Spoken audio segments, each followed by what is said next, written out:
Assalamualaikum warahmatullahi wabarakatuh. Waalaikumsalam warahmatullahi wabarakatuh. Innal hamdalillah wassalatu wassalamu ala Rasulillah wa ala alihi wa ashabihi wa man tabi'ahu ila yaumil qiyamah wa ba'd. Allahumma shalli ala Muhammad wa ala ali Muhammad. Qala ta'ala a'udzu billahi minasy syaithanir rajim. Bismillahirrahmanirrahim. Yarfa'illahu alladhina amanu minkum walladhina utul ilma darajat. Al-ayah. Ma'asyiral muslimin, a'azzakumullah, para peserta kajian atau ngaji kitab online Nasaihul Ibad bersama Al-Mukarram Al-Ustadz Kiai Haji Mahmud Mahfudz LCMH. Alhamdulillah, ahlan syukur pada Allah Subhanahu wa taala atas segala karunia-Nya pada pagi hari Ahad ini, sambil kita mudah-mudahan menjadi keberkahan untuk kita pagi hari ini.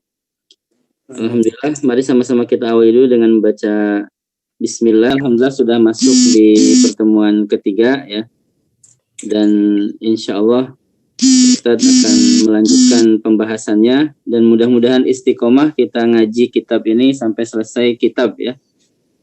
Setiap pekan, meskipun sekali sepekan hanya 1 jam, mudah-mudahan semuanya peserta diberikan keistiqomahan dalam mengikuti kegiatan ini dan mendapatkan berkah ilmu, pahala, dan amal soleh atas kesertaan kita dalam kegiatan ini.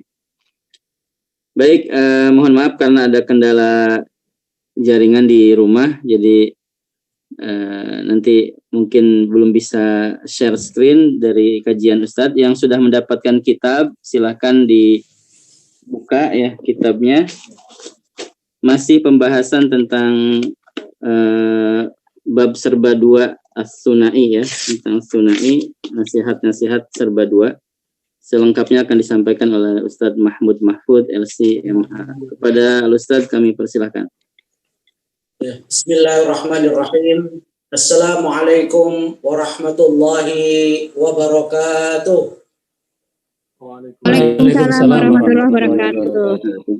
Alhamdulillahilladzi wa kafa, wassalatu wassalamu ala nabiyil mustafa wa ala alihi wa sahbihi min ahli sidqi wal wafa. Asyhadu an la ilaha illallah wahdahu la syarika lah, wa asyhadu anna sayyidana Muhammadan abduhu wa rasuluhu la nabiyya ba'da. Allahumma salli wa sallim ala sayyidina Muhammadin wa ala alihi wa sahbihi ajma'in. Qala Allah ta'ala fil Qur'anil Karim wa huwa asdaqul qailin. A'udzu billahi minasy syaithanir rajim. Bismillahirrahmanirrahim. Innama yakhshallaha min 'ibadihi al-'ulama. Wa qala sallallahu alaihi wasallam fi hadits syarif. Al-ulama'u warathatul anbiya wa innal anbiya'a lam yuwarrithu dinaran wala dirhama walakin warathul ilma faman akhadahu akhadha bihadhin wafir. Sadaqallahul azim wa sadaqa rasuluhu nabil karim wa nahnu ala dhalika minasyahidin wa syakirin walhamdulillahi rabbil alamin. Para pemirsa, pendengar, hadirin hadirat, muslimin, muslimat, saudari dan saudaraku dimanapun Anda berada, para santriwan dan santriwati, para kiai dan bunyai, alhamdulillah pada kesempatan di pagi hari yang cerah ini, kita dipertemukan oleh Allah Subhanahu wa taala dalam kondisi sehat walafiat, segar, bugar, tegar, sabar di tengah corona yang sedang menyebar. Semoga kita tetap diberikan oleh Allah Subhanahu wa taala kesehatan dan dijauhkan dari segala macam mara bahaya termasuk corona yang sedang melanda dunia saat ini. Salam dan salam semoga tetap terlimpah curahkan kepada Nabiuna wa qudwatuna Sayyiduna Muhammad sallallahu alaihi wasallam yang telah banyak membimbing kita sehingga kita bisa mengerti mana hak, mana batil, mana ma'ruf, mana mungkar, mana salah dan mana yang benar. Pada kesempatan kali ini kita akan lanjutkan ngaji kitab Nasaihul Ibad yang merupakan syarah daripada kitab Al-Munabbihat alal Istiqdar ila Yaumil Ma'ad, karangan daripada Asy-Syaikh An-Nawawi Al-Bantani yang merupakan musyarai daripada kitabnya Ibnu Hajar Al-Asqalani. Kita masih berbicara tentang bab as-sunai, yaitu bab serba dua perkara, dua sikap, dua perilaku. Yang kemarin sudah kita bahas bahwa ada dua perkara yang tidak ada yang melebihi keutamaannya kecuali dua itu, yaitu al-imanu billah wa naf'u lil muslimin, yaitu beriman kepada Allah dan bermanfaat bagi yang lain, yakni seluruh kaum muslimin. Dan tidak ada dua hal yang lebih jelek, lebih menjijikkan daripada dua hal ini, yakni asyirku billah wa dharru lil muslimin, yaitu menyekutukan Allah dan membahayakan orang lain. Nah, sekarang kita akan berpindah dan melanjutkan makalah yang kedua, yaitu tentang pentingnya dan urgensinya kita duduk bareng bersama ulama dan kita bersama-sama ngaji dengan para salafus saleh, termasuk diantaranya adalah para asatid dan ustadzat yang ada dalam bagian daripada ulama yang dianjurkan untuk terus disowani dan didekati dan diambil ilmu dan hikmahnya. Qala Nabi sallallahu alaihi wasallam, di situ sebelum hadis yang pertama tadi kemarin sudah kita bahas, mari kita ucapkan dulu. Qala al-musannifu rahimahullahu taala wa nafa'ana bihi wa bi'ulumi fid dharain amin ya rabbal alamin. Wal maqalatu tsaniyatu qala an-nabiy sallallahu alaihi wasallam alaikum bimujalasatil ulama ay al-amilin wastima'i kalamil hukama ay al-alimina bidzatillahi ta'ala al-musibina fi aqwalihim wa af'alihim fa inna Allah ta'ala yuhyil qalba al-mayyita bi nur hikmah ay an-nafi' atau ilmi an-nafi' kama yuhyil arda al-maytata bima'il matar. Wa fi riwayat at-Tabarani an Abi Hanifah jalisu al-kubara wa sa'ilu al-ulama wa khalitu al-hukama. Wa fi riwayatin ukhra jalis al-ulama wa sahib al-hukama wa khalid al-kubara. Ay fa innal ulama thalathatu aqsam. Al-ulama'u bi ahkamillahi ta'ala wa hum ashabul fatwa wal ulama'u bi dzatillahi faqat wa hum al-hukama. Fa fi mudakhalatihim tadhibun lil akhlaq li'annahum usyraqat qulubuhum bima'rifatillah wa usyraqat asraruhum bi anwar jalalillah. Wal ulama'u bi qismain wa hum al-kubara fa inna mukhalatati ahlillah taqtibu ahwalan saniyah wan naf'a bil lafzi fawqa an-naf'i bil lafzi. Wa man nafa'aka lafzuhu nafa'aka lafzuhu wa man la fala. Ya. Nah, pada makalah yang kedua ini beliau menyebutkan hadis Rasulullah sallallahu alaihi wasallam. Qala Nabi sallallahu alaihi wasallam, alaikum bi mujalasatil ulama. Alaikum atasmu, wajib atasmu, lazim atasmu bi mujalasatil ulama, duduk bareng bersama ulama. Dalam rangka apa? Dalam rangka ngaji, dalam rangka mencari ilmu, dalam rangka menggali sebanyak-banyaknya keberkahan ilmu yang beliau miliki. Wastima'i kalamil hukama, dan mendengarkan ucapan orang-orang yang bijak, yaitu orang-orang yang sudah dekat hubungannya dengan Allah Subhanahu wa taala. Fa innallaha, sesungguhnya Allah taala, yuhyil qalba, akan menghidupkan al-qalba, hati, al-mayyita, yang mati, hati yang sudah tidak sehat, hati yang sakit. Dengan apa Allah menghidupkan hati yang mati? Binuril hikmati, dengan cahaya hikmah, dengan cahaya ilmu yang manfaat. Kama yuhyil arda al-mayyita bima'il matari, sebagaimana Allah menghidupkan kembali, menyuburkan kembali tanah-tanah yang tandus dengan air hujan.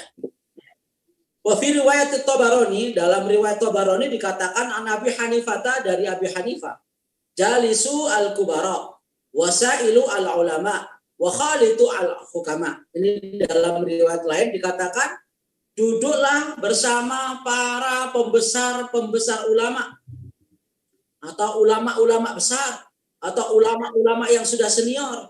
Wasailul ulama, tanya kepada ulama. Kalau Anda tidak tahu, fas'alu ahla dzikri in kuntum la ta'lamun. Jangan tanya orang yang enggak ngerti apa-apa. Jangan minta fatwa kepada orang yang enggak paham tentang agama. Tapi wasailul ulama, tanyalah kepada ahlinya. Wa khalitul hukama, dan bergaulah dengan orang-orang yang bijak. Kemudian wa fi riwayatin ukhra, dalam riwayat yang lain dikatakan jalisil ulama wa sahibil hukama wa khaliti al-kubara. Duduklah bareng bersama ulama dan bergaulah dengan orang-orang yang bijak dan bergaul pula dengan para pembesar ulama atau ulama-ulama yang besar. Kita akan coba kupas satu-satu pernyataan Rasulullah SAW dalam hadis ini. Alaikum bimujalasatil ulama. Alaikum bimakna wajibun alaikum atau lazimun alaikum atau fardun alaikum, wajib atas kalian. Ya, dianjurkan untuk apa? Bimujalasatil ulama, duduk bareng bersama ulama. Jangan masa dilihat walaupun lihat di kamera itu loh. Yang itu loh. Nah, alaikum di sini dalam ilmu nahwu atau ilmu sharafnya bahwa alaikum di sini adalah termasuk isim fi'il. Ya. Alaikum termasuk isim fi'il amr. Sama dengan apa yang dikatakan oleh Allah Subhanahu wa taala di dalam surat Al-Maidah ayat 105, alaikum anfusakum. Atas kalian, wajib atas kalian semua untuk mewaspadai diri kalian masing-masing. Begitu pula di dalam hadis ini ada kata-kata alaikum, maknanya wajib atas kalian. Karena bagian daripada isim fi'il amr. Sebagaimana yang lain juga ilaika al-kitabah, bermakna apa? Ilaika al-kitabah bermakna khudhu, ambillah dia. Atau yang biasa kita baca amin, itu adalah isim fi'il amr, maknanya istajib, ya Allah kabulkan doa-doa. Nah, sama dengan di sini alaikum maknanya wajib atas kalian. Bimujalasatil ulama, yaitu duduk bersama ulama untuk ngaji, untuk mendengarkan ilmunya, untuk menggali keberkahan ilmu dan pengetahuannya. Yang kedua, wastima'i kalamil hukama, mendengarkan ungkapan, ucapan dan komentar, ya, perkataan dan pendapat para cendekiawan, para ahli hikmah, para orang-orang yang dianggap bijak. Nah, di sini kata Rasulullah SAW, al-ulama itu yang bagaimana yang harus kita ajak duduk bareng dan kita ikut bareng bersama mereka. Di sini dikatakan yaitu al-amilin, yaitu ulama-ulama yang mengamalkan ilmunya. Bukan ulama-ulama yang pandai berbicara agama, tetapi perilaku dan sikapnya jauh daripada apa yang dikatakannya. Dan inilah yang diancam oleh Allah Subhanahu wa taala, kabura maqtan indallahi an taqulu ma la taf'alun. Lalu dengan demikian, apa sebenarnya definisi ulama yang dianjurkan untuk kita sawani, kita datangi, ya, kita duduk bersama beliau? Siapa yang dikatakan ulama? Kata ulama itu memang dari bahasa Arab, dari kata dasarnya alim, isim fi'ilnya alim, alima ya'lamu ilman, bahwa alimun, ya, wadaka ma'lumun, alimun bentuk mufradnya, bentuk tunggalnya, alimani bentuk ganda, ulama'u bentuk jamaknya. Yang artinya adalah seluruh orang yang memiliki ilmu pengetahuan. Itu secara etimologi. Ya, semua orang yang mengetahui agama atau bukan agama, ilmu umum maupun ilmu agama, itu disebut ulama. Termasuk cendekiawan dan para pakar. Itu secara bahasa. Tetapi secara istilah yang biasa kita dengarkan di dalam istilah-istilah agama, ulama adalah orang yang memahami dan menguasai ilmu agama secara sempurna. Ya, baru dikatakan ulama. Kalau baru separuh-separuh dan baru setengah-setengah dan belum mampu untuk mengejawantahkan apa yang dia katakan dengan apa yang diamalkan, dan ilmunya masih belum dalam, ya mungkin itu disebut ya tingkatannya di bawah ulama itu. Ya, ya mungkin kalau kita mungkin ustadz gitu ya, belum ulama yang begitu tinggi. Karena kalau ustadz pun kalau di Arab sana ustadz itu sudah profesor gitu. Tapi di sini ustadz yang kecil-kecil aja bisa khutbah sudah ustadz gitu ya. Bisa ceramah sudah ustadz. Walaupun kadang-kadang dianggap itu ustadz kiri karena tidak bisa nulis Arab, nulisnya Latin gitu. Namanya ustadz kiri. Itu tetap dikatakan ustadz karena bisa khutbah. Nah, ulama itu tidak sembarang orang yang menguasai agama. Orang yang menguasai tentang ilmu-ilmu syariat. Dan inilah dikatakan oleh Rasulullah SAW dalam hadis riwayat Abu Dawud dan Tirmidzi bahwa al-ulama'u warathatul anbiya. Yeah. Bahwa para ulama itu adalah pewaris para nabi. Kalau ulama itu adalah pewaris berarti bukan sembarang orang. Bukan setengah-setengah ulama. Bukan ulama-ulama dalam arti yang biasa kita sebut, tapi ulama yang benar-benar gitu ya, yang mumpuni dan memiliki kapasitas dan kapabilitas dan integritas. Maka mereka yang lain disebut sebagai ulama yang wajib kita dekati dan kita kawani, kita gali ilmu dan pengetahuan. Langsung dikabulin ya doanya ya. Oleh karena itu ulama yang harus kita ajak duduk bareng, ulama yang harus kita sewani bersama, kita kaji ilmu dan pengetahuannya adalah yang memiliki dua kriteria. Bukan ulama itu, yaitu ulama yang memiliki ilmu pengetahuan yang pengetahuan agama yang luas dan perilaku sehari-harinya sesuai dengan ilmu yang dimilikinya karena mereka ini adalah pewaris para nabi. Baru ini dikatakan ulama yang benar, ya. Baru ini dikatakan ulama yang benar. Juga ulama itu harus memiliki ilmu pengetahuan agama yang luas dan perilakunya harus sama seperti yang dikatakannya, harus sama dan sesuai dengan ilmu yang dimilikinya karena mereka adalah pewaris para nabi. Dan ini bukan sembarang orang. Kalau dianggap pewaris, ya pewaris bukan hanya ilmunya nabi, tetapi juga perilaku seperti nabi walaupun tidak bisa 100%. Orang-orang seperti inilah yang wajib kita dekati. Orang-orang seperti inilah yang perlu kita gali ilmu dan pengetahuan. Karena memang ulama itu menurut Imam Ghazali ada dua. Beli lagi. Ada dua macam ulama. Yang pertama adalah ulama ulama jelek, ulama jahat. Yang kedua adalah ulama akhirat. Yaitu ulama yang mengajarnya kepada akhirat. Ulama adalah orang yang hanya menyebutkan dirinya dalam masalah-masalah duniawi saja, ingin mengejar kekayaan dan kekuasaan, ingin menjual agama demi kekuasaan sesaat. Yastaruna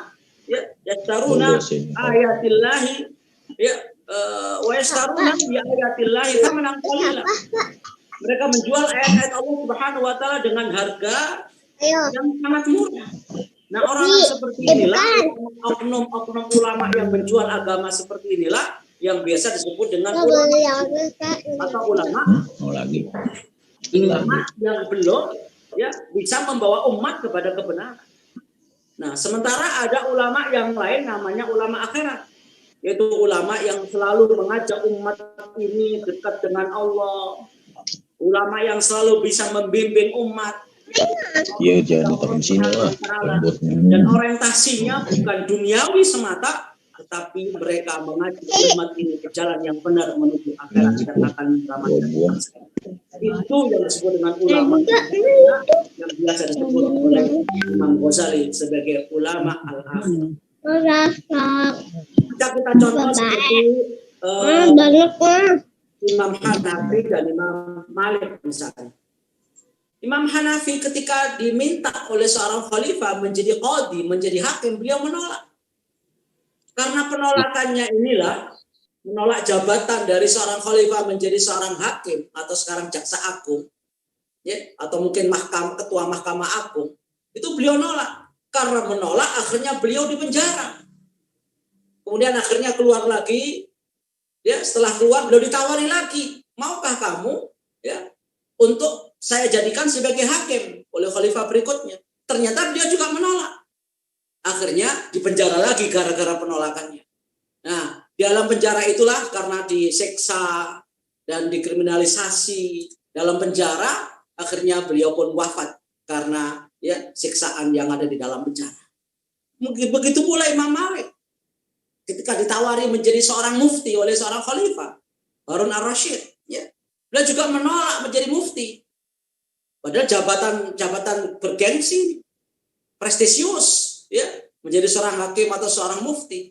Tapi lagi-lagi beliau menolak karena tidak ingin beliau itu ya terkontaminasi, tidak ingin beliau ini nanti tergoda oleh jabatan-jabatan dunia.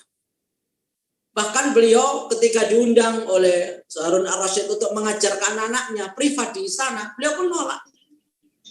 Kata beliau, al-ilmu yu'ta wa la ya'ti. Bahwa ilmu itu didatangi, bukan mendatangi. Kalau kamu mau belajar, anakmu mau belajar, silakan datang ke Masjid Nabawi.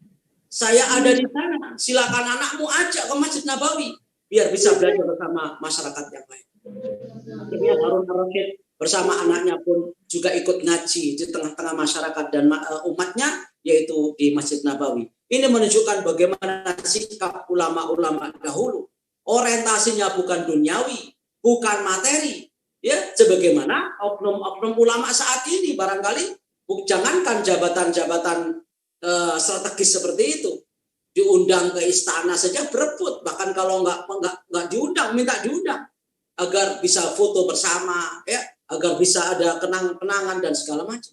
Bahkan mereka menginginkan jabatan-jabatan itu demi kekuasaan dan kepentingan sesaat. Nah, ulama-ulama yang seperti inilah yang saya kira ya perlu dikritisi, dan ulama-ulama seperti inilah yang mungkin perlu dinasihati. Walaupun boleh saja seseorang mencapai dan menggapai kekuasaan, tapi jangan menjadi orientasi hidup.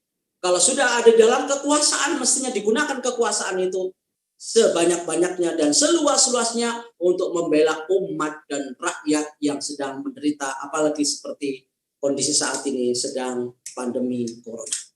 Nah, itulah sebabnya kenapa kita dianjurkan untuk alaikum bimujalasatil ulama. Wajib atas kalian duduk bareng bersama ulama-ulama yang saleh, ulama-ulama yang beramal, ulama-ulama yang mengaplikasikan ilmunya, bukan hanya pandai berbicara, namun berbeda dengan apa yang dilakukannya. Itu yang diwajibkan oleh Rasulullah SAW. Kenapa kita harus berdampingan, berdekatan dengan para ulama? Karena ulama lah yang dikatakan oleh Allah Subhanahu wa taala dalam surat Fatir ayat 28. Mereka lah yang paling takut kepada Allah.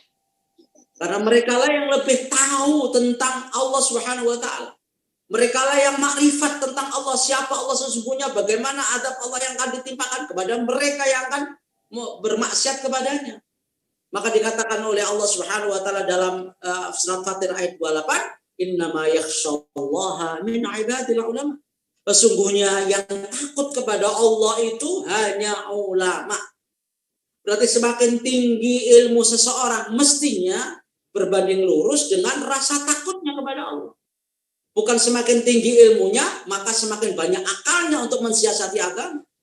Banyak alasan, banyak argumentasi, akhirnya tidak melakukan apapun karena banyak argumentasinya. Ya. Nah, ini sudah mengandung sesuatu yang menyimpang, ya. Karena ulama mestinya semakin takut, semakin tinggi rasa takwanya kepada Allah Subhanahu wa taala. Lalu kenapa lagi kok kita disuruh dekat dengan ulama? Dengan orang-orang yang bijak, orang-orang yang punya ilmu, ya. Karena ulama-ulama itulah yang derajatnya tinggi di mata Allah Subhanahu wa taala dibanding yang lain. Nah, karena keimanannya dan karena keulamaannya itulah membuat mereka posisinya lebih tinggi. Itulah sebabnya kenapa Allah mengatakan sebagaimana tadi dibacakan oleh Ustaz Hidayat, yarfa'illahu alladhina amanu minkum walladhina utul ilma darajat. Darajat di situ bukan hanya satu, tapi darajat tinggi banget. Di dunia maupun di akhirat. Maka kalau kita meminta kepada seseorang untuk menjadi imam sholat saja, Rasulullah katakan ya bahwa yang paling layak untuk menjadi imam sholat fal ya ummakum aqra'ukum. Hendaklah yang menjadi imammu adalah orang yang paling pandai membaca Al-Quran. Ya kalau ada orang yang baca Qurannya nggak bisa, ya nggak layak sekalipun umurnya lebih tua dari kita. Karena yang menjadi landasan utama dan menjadi standar utama bagi seseorang itu untuk terus ya menjadi orang yang terdepan. Imam itu kan terdepan, harus memiliki kapasitas. bukan senioritas, apalagi isi tas gitu ya. Jadi yang paling diutamakan sekalipun masih muda dan masih junior, kalau ilmunya lebih tinggi, dia layak untuk di depan.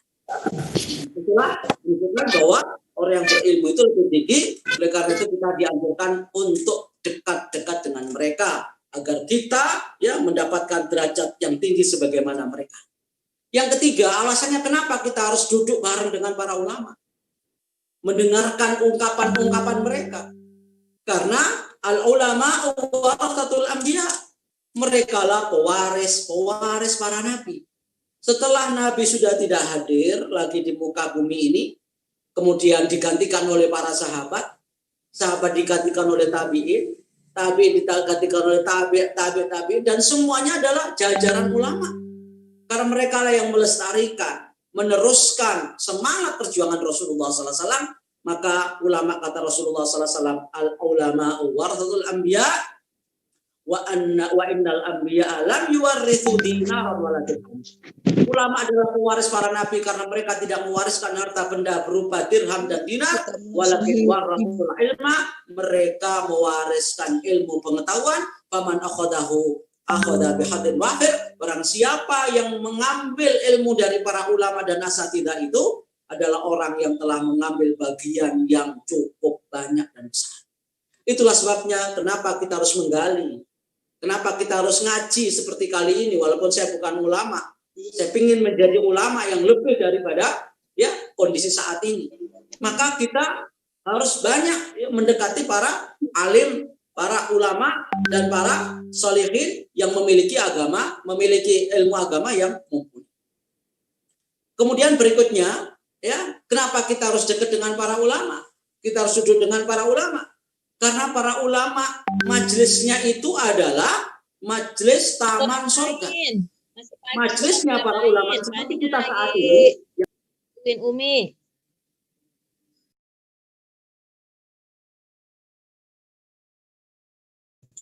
Ustaz, mohon dinyalain lagi Ustaz, unmute, mohon maaf.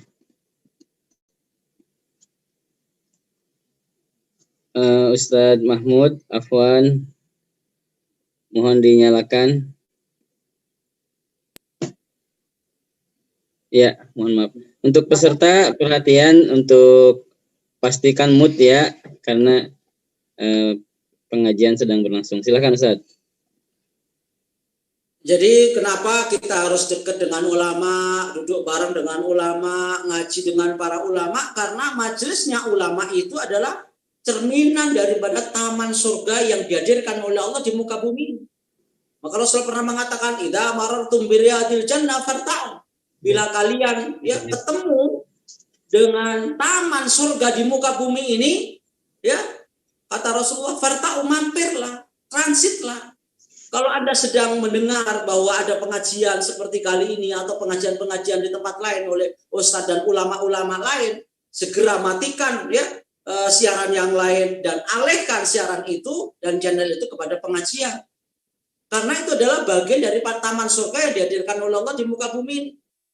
Qalu wa ma riyadul jannah ya Rasulullah, para sahabat bertanya, apa itu yang dimaksud dengan taman surga? Qala khilaqu dzikri, yaitu adalah majelis zikir dan majelis ilmu. Dan pasti kalau majelis ilmu tentang agama ini, ya di dalamnya ada para ulama yang mengajarkan. Sehingga kalau pagi-pagi seperti ini, rekreasi kita mestinya rekreasi rohani, wisata religi kita adalah ngaji. Sebelum kita ke taman wisata, ya destinasi wisata ke Kebun Raya Bogor, ataupun ke Puncak, ya, ataupun ke Mekarsari, hendaknya kita ke taman surga dulu. Ya. Dan kita harus ngiri kepada orang yang berbondong-bondong datang ke taman surga daripada ke taman ria. Karena taman surga ini adalah miniatur taman di akhirat nanti yang insya Allah kita akan dikumpulkan dengan orang-orang yang soleh dan solehah. Kemudian di samping itu, kenapa kita harus bersama para ulama, kenapa kita harus ngaji bersama mereka, karena keilmuannya dan pengetahuannya, karena juga di dalamnya banyak bonus-bonus yang disediakan oleh Allah Subhanahu wa taala begitu besar bagi mereka yang mau hadir di taman surga, walaupun melalui Zoom seperti kali ini. Ya. Dikatakan oleh Rasulullah SAW dalam sebuah hadisnya, riwayat Muslim ya, Mastama'a qaumun fi baitin min buyutillahi yatluna kitaballah wa yatadarasunahu fima bainahum illa nazalat alaihimus sakinah wa ghasyatumur rahmah wa hafatumul malaika wa dzakarahumullahu fi man 'indah. Tidak ada sekelompok orang yang ada di taman-taman surga, di masjid-masjid, di antara masjid Allah, di antara rumah, di antara satu rumah, di antara rumah-rumah Allah Subhanahu wa taala. Yatluna kitaballahi, mereka membaca ayat-ayat Allah. Ya, membaca kitab Allah. Wa yatadarasunahu bainahum, lalu mengkaji isinya. Ya, mendalami makna dan kandungannya. Maka tidak ada lain bagi mereka illa nazalat alaihimus sakinah. Bagi mereka adalah ketenangan jiwa. Wa ghasyatumur rahmah, akan diberikan rahmat. Ya, wa hafatumul malaika, mereka akan dikelilingi malaikat. Wa dzakarahumullahu fi man 'indah, mereka akan disebutkan namanya satu persatu oleh Allah di depan malaikatul muqarrabun. Itulah bonusnya 4 perkara dari Allah Subhanahu wa taala. Bagi mereka yang dekat para ulama, bagi mereka yang ngaji dengan para ulama. Kalau dibesarin saat tidak dibesarin itu. Nah, maka Allah Subhanahu wa taala akan berikan 4 bonus kepada mereka yang mau ngaji. Bonus pertama apa? Mereka yang ngaji dengan para ulama. Nazalat alaihimus sakinah, mereka akan diberikan rasa ketenangan jiwa. Ya, rasa tenang jiwa, tentrem, ya, adem, ayem. Karena apa? Karena ketika kita sedang mengaji bersama ulama itu, seluruh anggota badan kita ikut berzikir kepada Allah Subhanahu wa taala. Tangan kita mencatat, ya, kaki kita berjalan dari satu tempat ke tempat ngaji, lalu pikiran kita fokus, hati kita ikhlas, mata kita memandang pengajiannya, kita memandang kitabnya, memandang slide-nya, ya, telinga kita mendengar, pantat kita yang duduk kepanasan, seluruhnya kita libatkan dalam zikir kepada Allah. Dan jaminan dari Allah Subhanahu wa taala bahwa ala bi dzikrillah tatmainnul qulub, ingatlah dengan zikir kepada Allah Subhanahu wa taala, hatimu akan menjadi tenang dan tentram. Dan pengajian adalah bagian daripada solusi mencari ketenangan. Kalau Anda galau, risau, dan gundah gulana, jangan ke tempat lain, datang ke masjid ngaji atau ikuti pengajian-pengajian virtual seperti kali ini. Insya Allah kalau Anda ikhlas, ketenangan batin pun akan kita peroleh. Walaupun kehidupan tetap kehidupan, pasti ada masalah dan banyak hutang. Tapi kata orang, hidup tanpa hutang bagaikan langit tanpa bintang. Dan kalau hidup ini kurang indah kalau hidup ini tanpa hutang. Tapi kalau kebanyakan juga jadi nyut seperti bintang 7 itu ya. Nah, itu adalah bagian daripada bonus yang diberikan oleh Allah. Kenapa kita harus dekat dengan para ulama? Ya. Kemudian yang kedua, ya, wa ghasyatumur rahmah. Allah akan guyurkan rahmat kepada para ahli taman surga ini. Para penghuni taman surga ini. Yaitu akan diguyur dengan rahmat oleh Allah, dijauhkan dari laknatnya. Kita akan banyak diberkahi rezeki kita, diberkahi umur kita, diberkahi ilmu kita, semuanya diberkahi oleh Allah karena Allah sudah kadung senang dengan kita. Ya, dan dijauhkan dari laknat Allah Subhanahu wa taala, dijauhkan dari segala macam penyakit, dijauhkan dari segala macam mara bahaya dan malapetaka. Mudah-mudahan dengan pengajian ini membuat kita jadi segar, bugar, sehat, ya, jauh daripada corona, dan insya Allah mudah-mudahan corona cepat menghilang dan terbang dari Indonesia karena banyaknya pengajian di mana-mana walaupun secara virtual. Karena Allah Subhanahu wa taala kalau sudah kadung cinta, sudah kadung senang, sudah kadung sayang dengan hambanya, maka Allah Subhanahu wa taala akan berikan apapun yang kita minta. Allah Subhanahu wa taala akan jaga seluruh aktivitas kita dan panca indera kita. Dikatakan sendiri oleh Allah Subhanahu wa taala dalam hadits qudsi, in kuntu ahbabtuhu kam kuntu sam'ahu alladhi yasma'u bihi wa basarahu alladhi yubsiru bihi wa yadahu allati yabtishu biha wa rijlahu allati yamshi biha wa la in sa'adani la'adannahu wa la in sa'alani la'utiyannahu. Ya. Itu kata Allah Subhanahu wa taala berikan begitu. Bila aku sudah cintai hambaku, yang salah satunya kita peroleh daripada majelis ilmu seperti ini, berkumpul dengan para ulama seperti ini, maka kata Allah, kuntu sam'ahu alladhi yasma'u bihi, aku akan menjadi telinganya, aku akan jaga telinganya, wa basarahu alladhi yubsiru bihi, aku akan jaga matanya dari kemaksiatan dan malapetaka, Wa yadahu allati yabtishu biha, aku akan jaga tangan yang biasa untuk memukul orang itu biar enggak memukul sembarangan. Dan dia akan gampang memberi infak dan sedekah kepada orang, menolong orang. Wa rijlahu allati yamshi biha, dan aku ringankan langkahnya untuk menuju tempat-tempat yang baik dan sabilillah. Dicegah oleh Allah Subhanahu wa taala berjalan ke tempat-tempat maksiat karena Allah Subhanahu wa taala rahmati kita. Wala in sa'alani, bila minta apapun kepadaku, la'utiyannahu, pasti aku beri. Wala in ista'adani, bila minta perlindungan padaku, la'uidannahu, pasti mereka menjadi penghuni taman-taman surga bersama para ulama. Kemudian wahafatumul malaikat, akan dikelilingi oleh malaikat. Saat ini malaikat, kata Rasulullah SAW, la tadau ajnihata. Malaikat sekarang ini telah meletakkan sayapnya turun bersama kita. Mungkin walaupun tidak dikasih zoomnya, mereka pun nyimak gitu ya. Gak ada link zoomnya karena mereka gak punya HP seperti kita, gak punya laptop seperti kita. Tapi malaikat ketika mendengar pengajian atau majelis ilmu seperti ini, mereka turun. Meletakkan sayapnya yang katanya ada 2, ada 4, bahkan sampai ada 600 seperti malaikat Jibril. Pada saat di Gua Hira bersama Rasulullah itu adalah 600. Dan setiap sayapnya itu menutupi bumi. Masya Allah. Itu menunjukkan betapa hormatnya malaikat bersama kita dan datang untuk beristighfar kepada Allah agar seluruh partisipan yang ikut dalam Zoom atau menyimak di YouTube kali ini diampuni seluruh dosa-dosa kecilnya. Dan yang memintakan ampun bukan sebarang makhluk, yaitu malaikat yang dikatakan oleh Allah Subhanahu wa taala dalam ayatnya surat At-Tahrim ayat 6 itu, yaitu wal malaika 'alaiha malaikatun ghiladun syidadun la ya'sunallaha ma amarahum wa yaf'aluna ma yu'marun. Mereka adalah orang-orang yaf'aluna ma yu'marun, dan mereka tidak pernah menentang perintah Allah. Ghiladun syidadun mereka la ya'suna ma amarahum. Mereka tidak pernah maksiat kepada perintah Allah. Wa yaf'aluna ma yu'marun, mereka selalu mentaati segala perintah Allah. Dan kali ini mereka berdoa agar seluruh pemirsa dan pendengar semuanya diampuni dosanya oleh Allah. Dan bonus yang keempat, wa taqarrahumullahu fi man indah, mereka akan disebut namanya satu persatu oleh Allah. Walaupun di Zoom-nya ini nggak muncul namanya Oppo gitu ya, namanya Samsung, tetapi disebut oleh Allah namanya satu-satu. Apa nama-nama itu disebut di mana? Di depan malaikatul muqarrabun pagi hari ini juga. Jadi kalau pingin nama kita terdaftar, di-list oleh Allah, dipamerkan, dipublikasikan oleh Allah, maka datangilah taman-taman surga bersama para ulama seperti kalian kajian pada kesempatan kali ini. Mengapa kita harus banyak kumpul dengan para ulama? Kenapa kita harus duduk bareng dengan para ulama?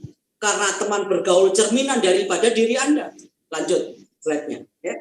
Bahwa teman bergaul, kalau kita sering bergaul dengan orang-orang baik, maka insya Allah kita akan ketularan baiknya.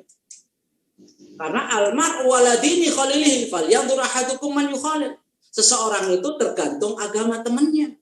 Siapa teman akrabnya? Disitulah kita tahu, itulah cerminan kita. Kalau kita bersama para ulama, insya Allah iman kita bersama mereka. Perilaku kita insya Allah mirip-mirip mereka. Tapi kalau kita akrab dengan orang-orang jahat, ya perilaku kita mirip-mirip mereka. Minimal kita punya kecenderungan seperti mereka.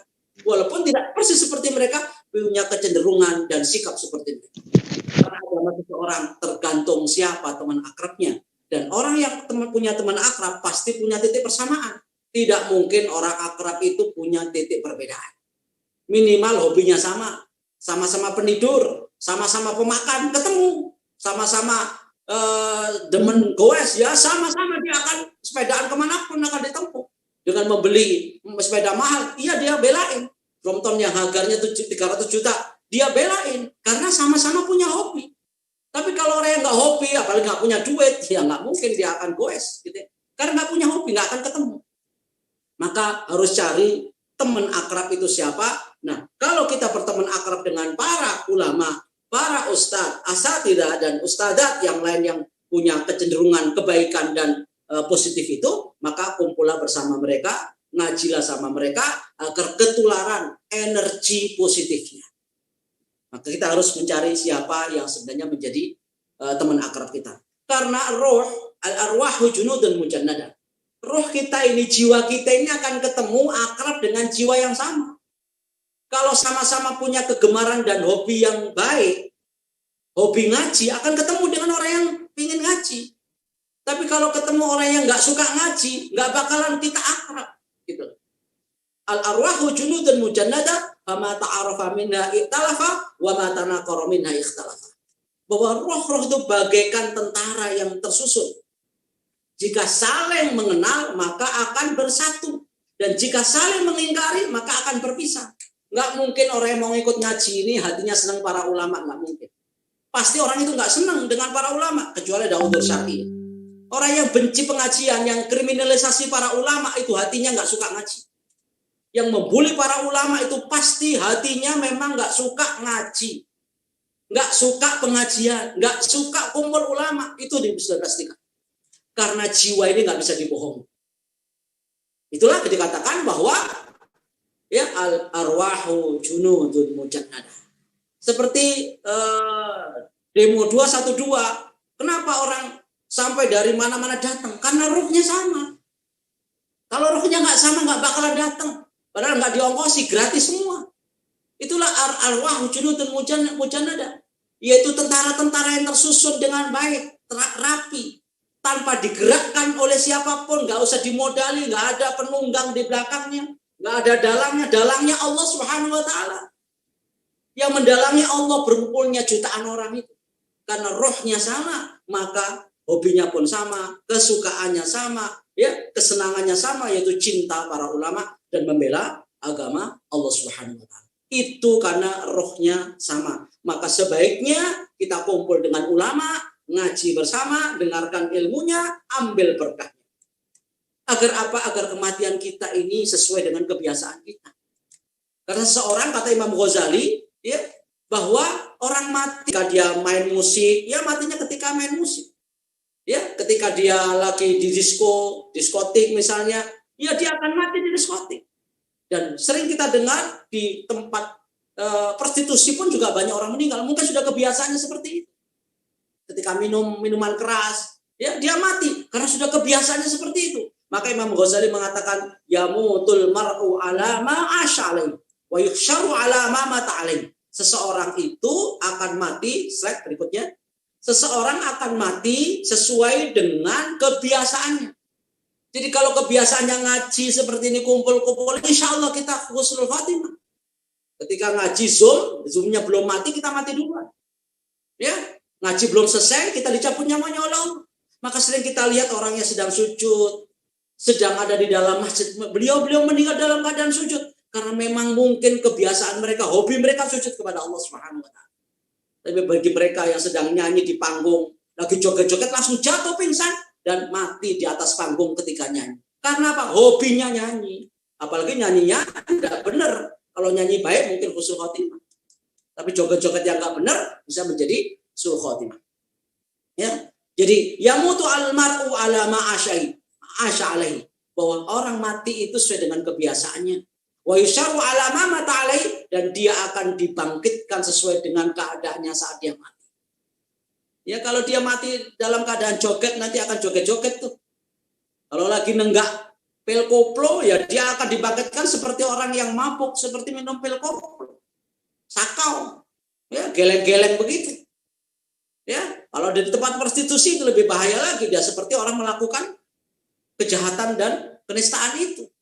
Nah, kita yang sedang ngaji seperti ini, mudah-mudahan kalau nanti satu saat diwafatkan oleh Allah dalam keadaan ngaji, kalaupun itu tidak dalam keadaan ngaji seperti ini, nanti insya Allah kita akan dibangkitkan seperti kita sedang mendengarkan pengajian. Itulah sebabnya kenapa kita harus dekat dengan para ulama. Jangan dibully para ulama itu. Mereka adalah pewaris para nabi. Apalagi ada habaib, pewaris nabi, dan sekaligus mereka adalah keturunan nabi. Ulama yang bukan keturunan nabi saja nggak boleh disia-siakan. Ulama yang tidak ada dzurriyyah dengan nabi saja nggak boleh dibully. Apalagi ini dzurriyyah nabi dan ulama. Wah, luar biasa. Ya, maka tidak boleh kita kemudian membuli, apalagi mengkriminalisasi para ulama-ulama yang saleh. Ya. Lanjut, kemudian kita akan digiring oleh Allah Subhanahu Wa Taala bersama orang yang kita cintai. Almar'u ma'aman ahabba. Kalau kita cinta para nabi, kita cinta para sholihin, para syuhada, siddiqin, dan ulama, insya Allah kita akan reuni. Mudah-mudahan nanti Fordai yang mendengar semua majelis ilmu ini, kita akan reuni kembali. Bukan hanya di dunia, kita akan kembali reuni di surga. dan dibangkitkan oleh Allah Subhanahu wa taala, almar'u ma'a man ahabba. Seseorang itu akan dikumpulkan bersama orang yang dicintainya. Tergantung di sini siapa yang kita cintai. Kalau kita bersama preman dan senang sama preman, menjadi pecandu, menjadi fans beratnya, para penyanyi-penyanyi Korea itu, kita akan dibangkitkan bersama penyanyi Korea. Walaupun sudah oplas-oplas begitu. Ya. Kita akan dibangkitkan dengan para idola-idola kita. Maka seseorang akan dibangkitkan bersama idolanya masing-masing. Kalau kita idolanya Rasulullah, kita akan bersama Rasulullah. Idolanya para kiai, kita bersama para kiai. Idolanya para ulama, kita akan bersama para ulama. Idolanya para ustadz, akan dibangkitkan bersama para ustadz-ustadz itu. Almar'u ma'aman ahabba. Walaupun dalam hadis ini mengatakan yuhsyarul mar'u ma'aman ahabba, bahwa seseorang itu akan digiring dan dibangkitkan dari kuburnya masing-masing, didampingi orang-orang yang dicintainya dulu di dunia. Tapi kalau di bumi, di dunia ini membuli para ulama, membuli Nabi sebagaimana di Prancis, kartun Nabi Muhammad SAW dilegalkan, mereka pun akan bersama para penjahat-penjahat itu. Mereka dijauhkan dari para ulama. Dihina oleh Allah, nanti bersama para preman dan penjahat-penjahat di dunia ini, mereka tidak akan selamat. Oleh karena itu dikatakan oleh Rasulullah SAW, la yuhibbu ahadun qauman illa husyira ma'hum yaumal qiyamah. Tidaklah seseorang mencintai suatu kaum melainkan dia akan dikumpulkan bersama mereka pada hari kiamat. La yuhibbu ahadun qauman illa husyira ma'hum yaumal qiyamah.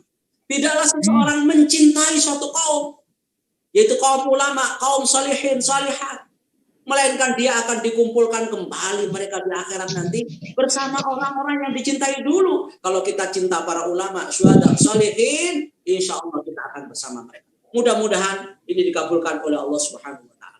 Dan inilah dikatakan oleh Allah Subhanahu wa taala dalam surat 469 bahwa kita akan dibersamai oleh ulama-ulama itu. Walaupun kita belum sempat ngaji, cinta saja dengan para ulama dan menginginkan hidupnya seperti para ulama. Dan inilah hasad yang boleh, kata Rasulullah, hasad illa fil itsnain. Tidak boleh orang dengki kecuali dua hal. Pertama adalah dengki kepada para ulama yang mengamalkan ilmunya. Yang kedua adalah dengki kepada aghnia yang menginfakkan hartanya. Kalau kita hanya cinta tapi tidak menginginkan seperti beliau-beliau ini, ya cintanya ditolak. Maka cinta yang baik kepada para ulama adalah ingin seperti ulama-ulama soleh itu dalam amaliyahnya, dalam ilmunya. Maka itulah Allah Subhanahu wa taala katakan dalam surat 469, wa may yuti'illaha war rasula faulaika ma'al ladzina an'ama Allahu 'alaihim minan nabiyyin was-siddiqin wasyuhada'i was-salihin wa hasuna ulaika rafiqa. Ini jawaban Allah Subhanahu wa taala ketika ada seorang sahabat bertanya kepada Rasulullah, "Ya Rasulullah, bagaimana nanti kalau saya masuk surga? Sementara engkau bersama para nabi, karena Anda adalah seorang nabi, maka reunnya dengan para nabi. Lalu bagaimana saya? Saya bersama siapa?" Kata Rasulullah SAW, almar'u ma'aman ahabba, seseorang itu akan bersama orang yang dicintai. Insya Allah kamu, kalau cinta para nabi, orang soleh, orang siddiqin, syuhada, dan orang-orang yang menjadi ulama, kamu akan digiring dan dibersamai oleh mereka. Itulah dikatakan oleh Allah, minan nabiyyin wasiddiqin wasyuhada wassalihin wa hasuna ulaika rafiqa, dan mereka itulah teman-teman sebaik-baik. Kalau teman baik di dunia itu akan berpisah, apalagi teman kepentingan koalisi sementara, kepentingan kekuasaan, mereka nggak lama. Nggak usah lama-lama di akhirat, di dunia saja menjelang 2024 nanti bisa semua itu sesuai dengan kepentingannya masing-masing. Koalisi sudah Depok bisa jawab, wali kota dengan wakil wali kota sudah bisa, karena kepentingannya beda. Baru 5 tahun sudah bisa. Tapi kalau di akhirat, karena kepentingannya takwa, iman kepada Allah Subhanahu wa taala, al-akhillau yauma idin, ya, ba'dhum li ba'din adu illa al-muttaqin. Mereka para kekasih dan koalisi-koalisi kolaborasi itu hilang, bubar semua karena kepentingan sesaat duniawi, kekuasaan-kekuasaan yang mereka inginkan di dunia. Nah, nanti yang abadi lestari hanya mereka karena cintanya dilandasi oleh ketakwaan. Illal muttaqin, hanya mereka yang takwa. Siapa itu? Insya Allah para ulama yang ngaji kita bersama beliau-beliau itulah yang akan kita dampingi, dan mereka mendampingi kita bersama-sama kita nanti. Ya, karena para ulama ini tidak lama hidupnya. Salah satu tanda hari kiamat itu hilangnya para ulama. Kalau ulama sudah hilang, berarti mereka menunjukkan bahwa kiamat sudah dekat. Sejak Nabi Muhammad lahir saja sudah dekat kiamat. Apalagi sekarang corona ini kemarin di list oleh orang-orang NU bahwa sudah ada 80 kiai NU yang meninggal di masa pandemi.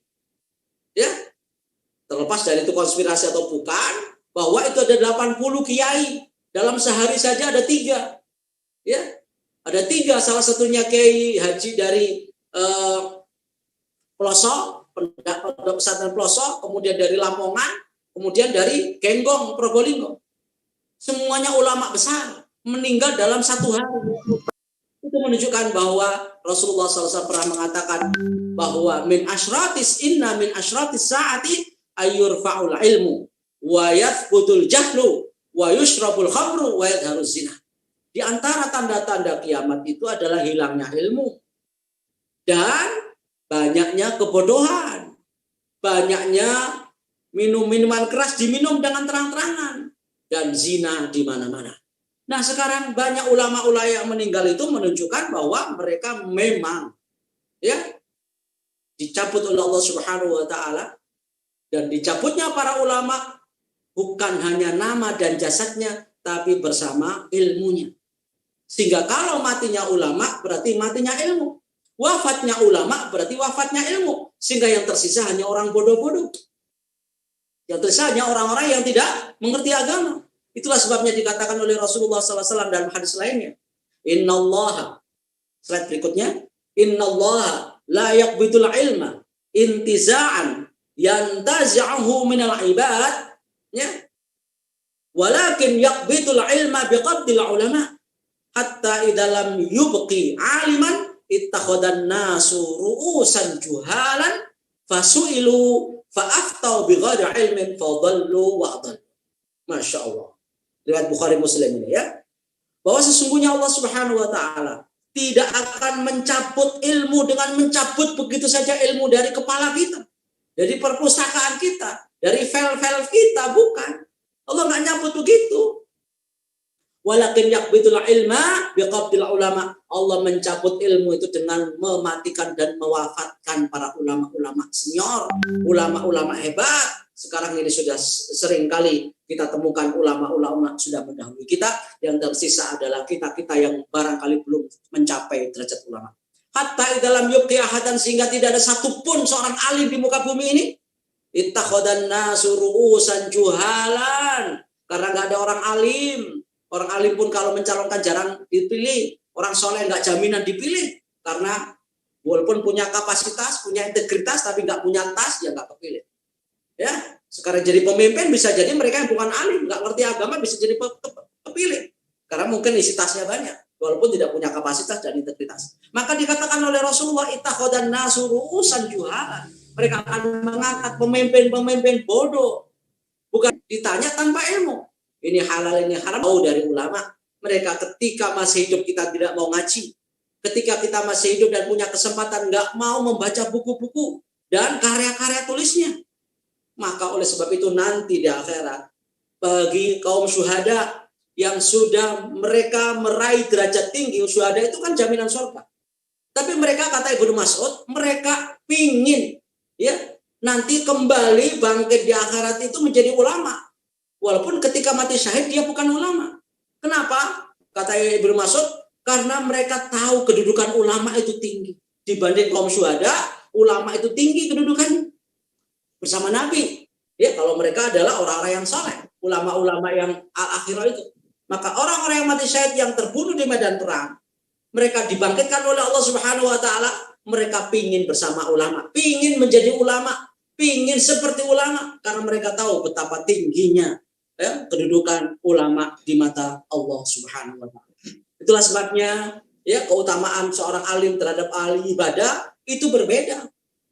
Orang yang alim dengan ahli ibadah, sekarang misalnya bangun malam untuk belajar dengan bangun malam untuk tahajud, lebih baik mana?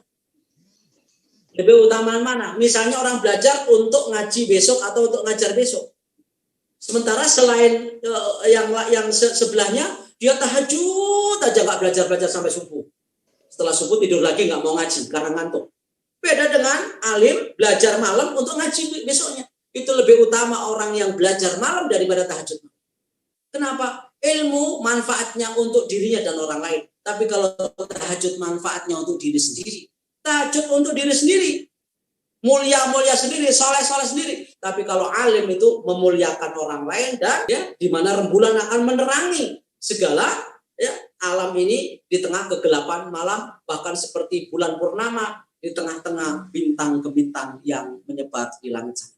Nah, inilah keutamaan daripada ulama yang harus kita ajak bersama saudara-saudara kita untuk duduk bersama mereka, ngaji bersama mereka, karena mereka adalah orang-orang yang memberikan sinar kepada kita, cahaya kepada kita di saat manusia sedang mengalami kegelapan. Apalagi di tengah pandemi seperti ini, orang kehilangan makna, kehilangan arti kehidupan, bahkan mereka mungkin tersesat dan mungkin merasa putus asa dengan kondisi yang melanda saat ini. Banyak di PHK, ekonominya lemah, ya, dan kemudian sakit-sakitan, maka harus dekat dengan para ulama agar kita diselamatkan oleh Allah Subhanahu wa taala, agar kita mendapatkan keberkahannya yang menjadi penghuni taman-taman surga yang disediakan oleh Allah Subhanahu wa taala. Seperti ini rutin tiap Ahad pagi, taman-taman surga dibuka gratis, ya, agar kita nanti mudah-mudahan bisa menempati taman surga sesungguhnya di akhirat bersama ma'an nabiyyin wasiddiqin wasyuhada'i wassalihin wa hasuna ulaika rafiqa wa kafa billahi syahida. Demikianlah yang bisa sampaikan, mudah-mudahan 2 poin, yaitu mendengarkan bermujalasah dengan para ulama dan mendengarkan ungkapan para hukama ini menjadikan kehidupan kita selamat di dunia dan di akhirat, dan insya Allah reuni kembali kita insya Allah Fordai dan para ulama-ulama ini di surga Jannatul Naim bersama Nabi dan mursalin. Demikian kurang lebihnya, mohon maaf, yang kurang dari saya bisa ditambah sendiri, yang lebih dari Allah jangan dikurangi. Wabillahi taufiq wal hidayah wa ridal inayah wa lahu minkum wallahu muwaffiq ila aqwamit thariq. Wassalamualaikum warahmatullahi wabarakatuh. Waalaikumsalam warahmatullahi wabarakatuh. Baik, jazakumullah khairan atas materi yang telah disampaikan. Waalaikumsalam warahmatullahi wabarakatuh. Bagi peserta barangkali ada yang bertanya, mungkin 1 pertanyaan boleh Ustaz ya? Boleh. Betul. Tidak, tadi ada Ustaz saya. Oh iya. Silakan. Disampaikan langsung aja, silakan. Baik. Assalamualaikum warahmatullahi wabarakatuh. Waalaikumsalam warahmatullahi wabarakatuh. Pertanyaannya begini, Ustaz. Tadi gambaran di awal, Masya Allah, ulama-ulama salaf, Imam Malik, Imam Abu Hanifah, dan sebagainya, sampai pada konfrontasi dengan Umarok. Ya. Nah, apakah ada kriteria kapan ulama-ulama itu bersikap keras kepada kepada Umarok, sehingga ya artinya ya memang tugasnya gitu. Sementara kondisi ya kalau tadi gambaran Ustaz tadi sempat, kondisi sekarang malah ulama pada pengen ke istana gitu ya. Dan memang pasti ada konsekuensi ya, seperti Habib Rizik harus dideportasi dan sebagainya. Tapi kapan hal itu dilakukan? Kalau memang dalam kondisi tertentu pasti akan banyak yang akan masuk penjara, dalam artian kalau berkata keras kepada Umarok dalam kondisi seperti ini. Dan jadi kriteria kapan melakukan hal itu, seperti Imam Malik, Imam Abu Hanifah, apakah bisa dipotret situasi kondisi umat dan sebagainya seperti itu. Makasih Ustaz. Assalamualaikum. Ya. Jadi saya kira tergantung metode ya, karena kalimat haqqin inda sultanin jair itu ya, bahwa kalimat hak ya, dan kata Rasulullah kan begini, afdhalul jihad kalimatu haqqin inda sultanin jair. Bahwa jihad yang paling utama bagi para ulama dan bagi kaum muslimin adalah mengatakan yang benar kepada umarok yang salah. Kalau sedang salah ya kita kritisi, namanya kritik konstruktif. Tapi kalau baik tetap kita puji dan kita hargai, apresiasi. Tapi begitu ada penyimpangan, ya undang-undang HIP, undang-undang Omnibus Law dan segala macam yang menyimpang, ya kita tidak boleh tinggal diam, tetap kritis, tapi konstruktif, tidak boleh anarkis. Dan ini yang harus dipegang, jangan sampai ulama itu membeo. Apa dikatakan pemerintah salah benar, kita lurus saja benar. Yang penting dekat dengan umarok, itu yang tidak dibenarkan. Nah, oleh sebab itu, ya, agar kita ini tidak terkontaminasi, tidak dipengaruhi oleh kekuasaan, maka harus jaga jarak. Asal dengan cara-cara yang baik. Agar apa kita jaga jarak itu? Agar kita independen ketika menilai. Tapi kalau ada di dalam yang katanya kita lebih baik di dalam, kita akan benahi. Sekuat apa kedalaman dan kekuasaan kita di dalam itu? Hegemoni yang begitu luar biasa, dengan oligarki yang begitu sangat luar biasa, mampukah kita bergerak? Ngomong aja terus, gitu kan? Ujung-ujungnya kita manut, gitu kan? Ini bukan berarti kita mengecilkan arti mereka, walaupun mungkin bisa memberikan saran.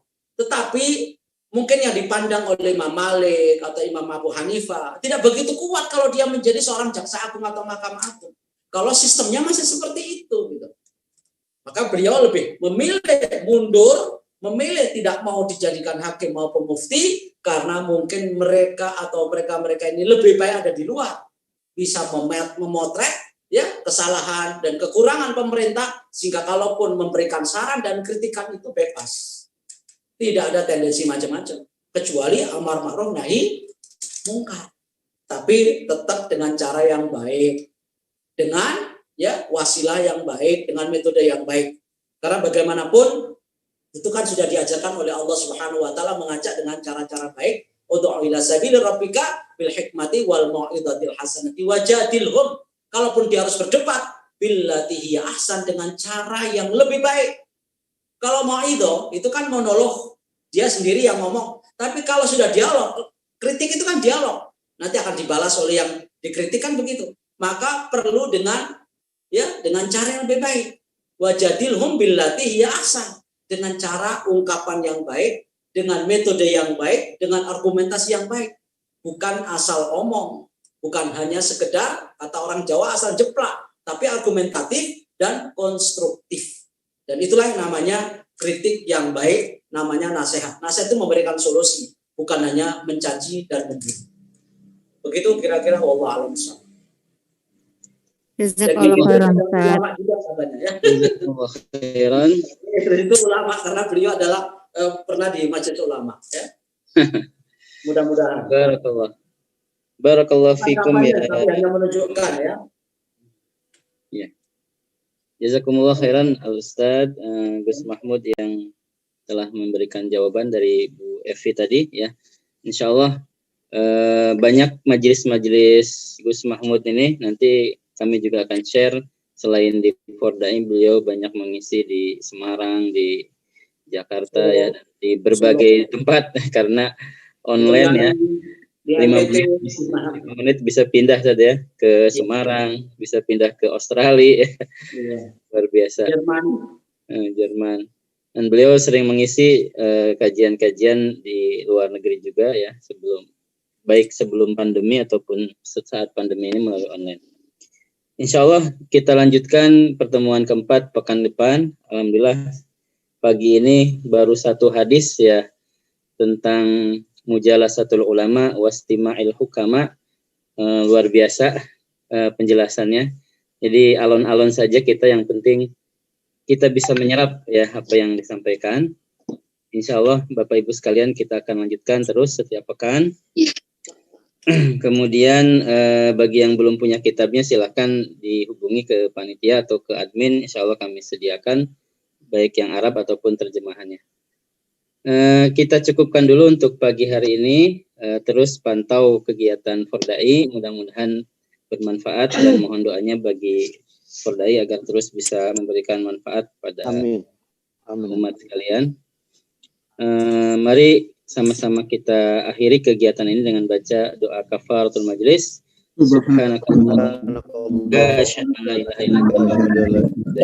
Insyaallah untuk materi akan di-share ke para peserta yang tadi disampaikan Ustaz. Silakan yang belum